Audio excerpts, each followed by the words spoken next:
besties! I have a huge book haul for you today. A nice eclectic assortment of books.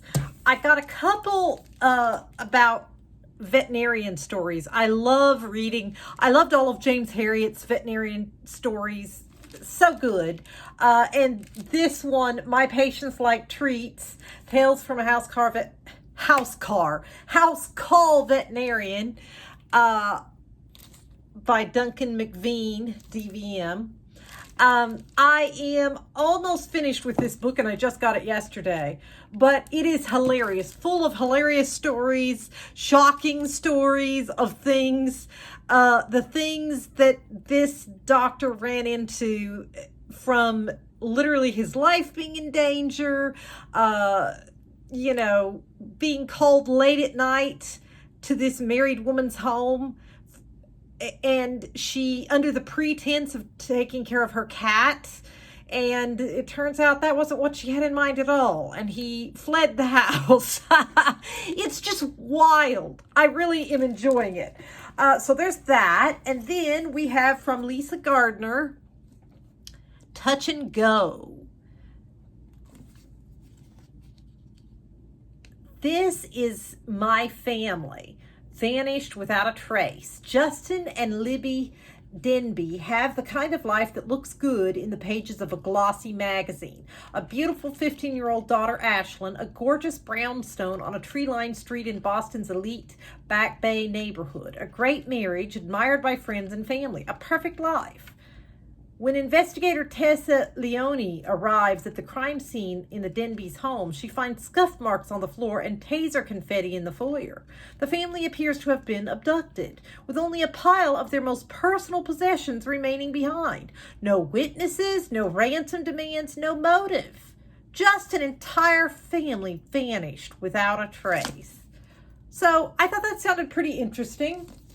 Then this is a new book. It was in the 14-day section at the library. Every fall, sometimes keeping a family together ends up tearing it apart. Angela Douglas. I loved the paper dolls cut out on the front. It reminded me of my childhood. Did any of you ever play with paper dolls and cut out the paper dolls? And I wonder, do kids still do that these days? I don't know. Because it seems like kids these days are more so into video games and things, which I didn't have video games when I was a kid. I'm aging myself by saying that, I guess, but but I just wonder if kids nowadays play with paper dolls. It makes me curious. I certainly used to enjoy it.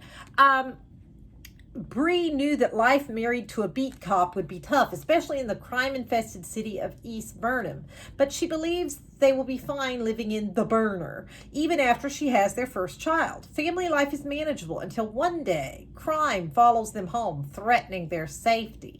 At a loss of how to keep his family safe and keep his job, Jake agrees to stretch their finances and move an hour away to a bigger house in a somewhat better neighborhood. Their life seems to improve until Bree, heavily pregnant with her second child, begins to hear voices and suffer strange dreams. And then when tragedy strikes on the job, Jake enters a spiral of guilt and grief that degrades his grip on reality. Bree, isolated and struggling, must protect her children from the one person she thought would always keep them safe. She and Jake are haunted in every way, and not just by whatever is lurking inside the house. A thriller that tackles toxic masculinity and police culture and trauma. Every fall will have you on the edge of your seat. So I thought that sounded good. And then John Mars. This is the newest John Mars book. His books are very dark, but they're very good. I have loved a lot of his books. I'm trying to think if there's any of his I read that I didn't enjoy. I think I've enjoyed all of his books, or at least most of them. So, UK Me First. I'm not going to read that word on here, but 3 Women, 3 Smoldering Secrets. Ooh, that sounds good. Who will make it out alive? It's the 5th of November, and a woman awakens to a nightmare. Bound and gagged, she lies trapped in the heart of a towering bonfire. As the smoke thickens, panic sets in. She's moments away from being engulfed in flames. How did it come to this? Rewind 11 months. Margot, a faded TV star, and her long-suffering friend Anna watch as glamorous Liv and her flawless family move into their street. The three women soon fabricate the perfect pretense of friendship, but each harbors her own deadly secret, and newcomer Liv senses something is terribly wrong beneath the polished exteriors. As cracks widen in the veneer of perfection and lies escalate out of control, tensions ignite. Bonfire night is approaching and someone is set to burn, but who will it be? I thought that sounded very good. And then this one sounds very interesting. Even the title just kind of grabbed me. The Dollhouse Academy by Margarita Montemore. I've never read anything by this author before. Ivy Gordon is living on borrowed time. For 18 years, she has been the most famous star at the Dollhouse Academy, the elite boarding school and talent incubator that every aspiring performer dreams of attending. But now, at 34, she's tired of pretending everything is fine. In secret diary entries, Ivy begins to reveal the truth of her life at the Dollhouse. Strange medical exams, mysterious supplements, and something unspeakable that's left Ivy terrified and feeling like a prisoner. Ramona Holloway and her best friend Grace Ludlow grew up idolizing Ivy, and at 22 neither has made much headway in showbiz. Then a lucky break grants them entry to the Dollhouse, where they're enchanted by the picturesque campus and the chance to perform alongside their idols. When Ramona begins to receive anonymous threatening messages, it's easy to dismiss them as a rival's prank. Her bigger concern is Grace's skyrocketing success, while Ramona struggles to keep up with the fierce competition. As the messages grow more unsettling, so does life at the Dollhouse. Can Ramona overcome her jealousy and resentment to figure out what's really going on? Will Ivy finally find her voice before another young performer follows her catastrophic path? With dark academia twists and enormous heart, The Dollhouse Academy is a novel about the complexities of friendship, our desire to be seen and understood, and the true cost of making our dreams a reality. And then another vet tale, True Stories. All My Patients Have Tales. Favorite stories from a vet's practice, Jeff Wells, DVM. I think these are so fun, and what really drew me to this was it said, All My Patients Have Tales is a charming, funny, and engaging collection of stories in the great tradition of James Herriot's All Creatures Great and Small. Jeff Wells describes the first scary cases he takes on at the start of his career, right after graduating from Iowa State University College of Veterinary Medicine. And as he becomes a seasoned and beloved vet, we watch him grow and flourish over the years. Wells works in a mixed practice, treating farm animals and house pets with the occasional exotic thrown in. The many life-altering, life-threatening, uplifting, and hilarious episodes Wells relates feature a turkey attack, a pregnant male cat, porcupine quill-covered terriers, a heavy metal chihuahua with road burn, an ornery pygmy donkey, a giant hog, a constipated cow, and many others. I thought that sounded very fun. And then, I hope this is as spooky and terrifying as it sounds, The Haunting of Alma Fielding, a true ghost story. You had me at true ghost story. London, 1938. In the suburbs of the city, a young housewife has become the eye in a storm of chaos. In Alma Fielding's modest home, china flies off the shelves and eggs fly through the air. Stolen jewelry appears on her fingers. White mice crawl out of her handbag. Beetles appear from under her gloves. In the middle of a car journey, a turtle materializes on her lap. On her lap. The culprit is incorporeal. As Alma cannot call the police, she calls the papers instead. After the sensational story headlines the news, a Hungarian ghost hunter for the International Institute for Psychical, I've never seen that word before, psychical research, arrives to investigate the poltergeist. But when he embarks on his scrupulous investigation, he discovers that the case is even stranger than it seems. By unraveling Alma's peculiar history, Fodder finds a different and darker type of haunting, a tale of trauma, alienation, loss, and revenge. He comes to believe that Alma's past has bled into her present. Her mind into her body. There are no words for processing her experience, so it comes to possess her. As the threat of a world war looms and as Fodder's obsession with the case deepens, Alma becomes even more disturbed. So, I like a good ghost story. Hopefully that'll be good. And then we have Magical Thinking, True Stories by Augustine Burroughs.